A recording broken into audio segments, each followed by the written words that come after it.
Assalamualaikum warahmatullahi wabarakatuh. Perkenalkan, nama saya Reski Fadila dengan NIM C0E021033 dari Prodi Keuangan Daerah akan memaparkan materi dengan judul pembukuan atau pencatatan, pemeriksaan, penyidikan dan sanksi pajak.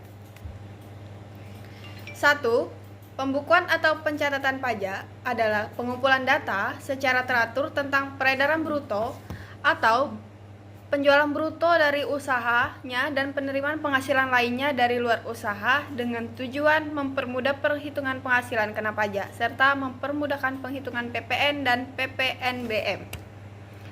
Pembukuan adalah suatu proses pencatatan yang dilakukan secara teratur untuk mengumpulkan data dan informasi keuangan yang meliputi harta, kewajiban, modal, penghasilan dan biaya, serta jumlah perolehan dan penyerahan barang atau jasa yang ditutup dengan menyusun laporan keuangan berupa neraca dan laporan laba rugi untuk periode tahun pajak tersebut. Yang kedua, pemeriksaan pajak. Pengertian pemeriksaan berdasarkan Undang-Undang Nomor 28 Tahun 2007 tentang Ketentuan Umum dan Tata Cara Perpajakan menyebutkan pengertian pemeriksaan adalah serangkaian kegiatan menghimpun dan mengelola data, keterangan dan atau bukti yang dilaksanakan secara objektif dan profesional berdasarkan suatu standar penerimaan untuk menguji kepatuhan pemenuhan kewajiban perpajakan dan untuk tujuan lain dalam rangka melaksanakan ketentuan peraturan perundang-undangan perpajakan. Dari definisi pemeriksaan, dapat kita ketahui bahwa pelaksanaan pemeriksaan selain dilakukan pemeriksaan atas buku-buku, catatan-catatan yang dibuat oleh wajib pajak mengenai kegiatan usahanya, juga mengenai kebenaran formal atau materi dari pembukuan serta menguji terhadap kebenaran angka-angka yang disajikan menurut perhitungan formal dan menguji apakah ketentuan-ketentuan material yuridis fiskal telah diterapkan dengan benar. Yang ketiga, tujuan pemeriksaan. Pada pasal 29 ayat 1 Undang-Undang Nomor 6 Tahun 1983 sebagaimana telah diubah dengan perubahan terakhir Undang-Undang Republik Indonesia Nomor 27 Tahun 2008 tentang ketentuan umum dan tata cara perpajakan menyebut bahwa tujuan pemeriksaan dapat dibedakan menjadi dua, yaitu menguji kepatuhan pemenuhan kewajiban perpajakan dan untuk tujuan lain dalam rangka melaksanakan ketentuan peraturan perundang-undangan perpajakan. Berdasarkan Peraturan Menteri Keuangan Nomor 199 atau PMK 03 Tahun 2007 Pasal 3 Ayat 3, pemeriksaan untuk menguji kepatuhan pemenuhan kewajiban perpajakan wajib pajak dapat dilakukan dalam hal A. Menyampaikan surat pemberitahuan yang menyatakan lebih bayar, termasuk yang telah diberikan pengembalian pendahuluan kelebihan pajak. B. Menyampaikan surat pemberitahuan yang menyatakan rugi. C. Tidak menyampaikan atau menyampaikan tetapi melampaui jangka waktu yang telah ditetapkan dalam surat teguran. Yang keempat, pelaksanaan pemeriksaan. Dalam pemeriksaan, Peraturan Menteri Keuangan telah menetapkan adanya wewenang pemeriksaan pajak baik pemeriksaan lapangan maupun pemeriksaan kantor, yaitu sebagai berikut. Yang pertama, dalam hal pemeriksaan untuk menguji kepatuhan pemenuhan kewajiban perpajakan dilaksanakan dengan jenis pemeriksaan lapangan, pemeriksaan pajak berwenang. Yang kedua, dalam hal pemeriksaan untuk menguji kepatuhan pemenuhan kewajiban perpajakan dilaksanakan dengan jenis pemeriksaan kantor, pemeriksaan pajak berwenang. E. Jenis-jenis pemeriksaan. Menurut Peraturan Menteri Keuangan Nomor 199 atau PMK 03 Tahun 2007, jenis pemeriksaan adalah 1. Pemeriksaan rutin, yaitu pemeriksaan yang sering dilakukan terhadap wajib pajak sehubungan dengan peraturan dan kewajiban perpajakan.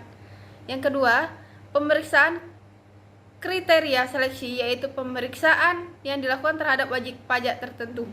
Yang ketiga, pemeriksaan khusus, yaitu pemeriksaan yang dilakukan terutama pada wajib pajak sehubungan dengan adanya keterangan atau masalah yang berkaitan dengannya.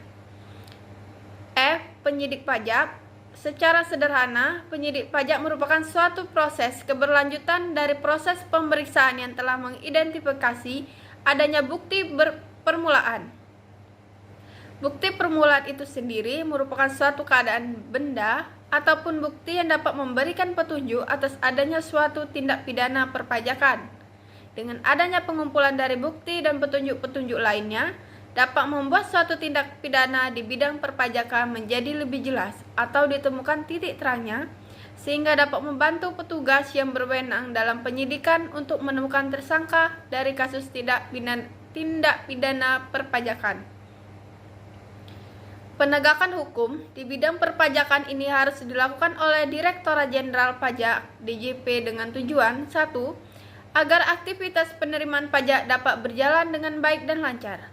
Yang kedua, memulihkan kerugian atau pendapatan negara. Yang ketiga, memberikan efek jera kepada pelaku penyelewengan pajak dan efek gentar kepada calon pelaku penyelewengan pajak. Yang keempat, memberikan keadilan dan kepastian hukum dengan menunjang tinggi nilai integritas. Petugas penyidik juga diwajibkan untuk memberikan kepada penuntut umum melalui penyidik pejabat polisi negara Republik Indonesia atas dimulainya proses penyidikan dan penyampaian hasil dari penyidikannya sesuai dengan aturan yang berlaku dalam Undang-Undang Hukum Acara Pidana.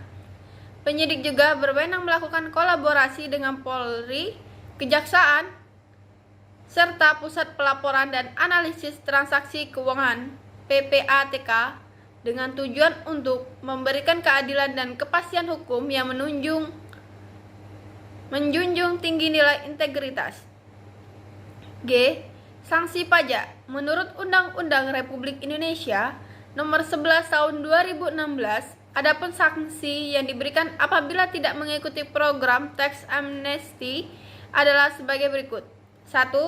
Wajib pajak yang tidak memenuhi kewajiban holding periode maka atas harta bersih bertambah diperlakukannya sebagai penghasilan pada tahun pajak 2016 dan dikenakan pajak dan sanksi sesuai dengan ketentuan peraturan perundang-undangan di bidang perpajakan. Kedua, wajib pajak yang telah mengikuti program tax amnesty namun ditemukan adanya data mengenai harta bersih yang kurang diungkapkan, maka atas harta yang dimaksud diperlakukan sebagai penghasilan pada saat ditemukan dan dikenai pajak sesuai dengan Undang-Undang PPH dan ditambah dengan sanksi administrasi kenaikan sebesar 200% dari PPH yang tidak atau kurang bayar. Baiklah, itulah yang dapat saya sampaikan. Kurang dan lebihnya saya mohon maaf.